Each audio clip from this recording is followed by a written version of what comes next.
नमस्कार बंधुगण प्रत्येक व्यक्तिर इच्छा थाए कि जेपरी ता पाखरे केवल मध्य धन धान्यर अभाव न रहू निजर एही इच्छा को पूरण करने पाई लोके बहुत अधिक परिश्रम करिथांती किंतु किछि लोके एपरि होइथांती जो माने कि खूब कम परिश्रम करी ही जीवन रे सफलता प्राप्ति करिथांती।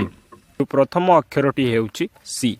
जो व्यक्ति मानकर नाम इंग्राजी अक्षर सी आरंभ होइथाए सेमाने अनेक भाग्यशाली होइथांती। एमाने खूब कम परिश्रम करी ही जीवन रे सफलता प्राप्ति करिथांती। तृतीय अक्षरटी हेउची एच। एही नामर व्यक्ति माने मध्य राजा युगरे जन्म होइथांती।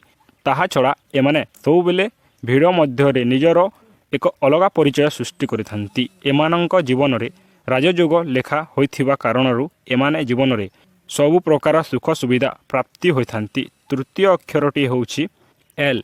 एही नामर व्यक्ति माने अधिक रुचि पाठपढ़ा आदि ज्ञान ग्रहण रे लगाई थांती। भाग्यर साथ और निजर परिश्रम बल रे एमाने जीवन रे सफलतार उच्चता स्पर्श करिथांती। चतुर्थ अक्षरटी हेउची एम। एमाने अत्यंत तीक्ष्ण बुद्धि व्यक्ति होइथांती। एहा सह एमाने खूब अधिक साहसी मध्य होइथांती। एमाने निजर बुद्धि और भाग्यर बल रे निजर जीवन रे खूब शीघ्र सफलता प्राप्ति करिथांती। एहा सह एमाने अधिक धन संपत्ति र मालिक होइथांती। पंचम अक्षरटी हेउची एस।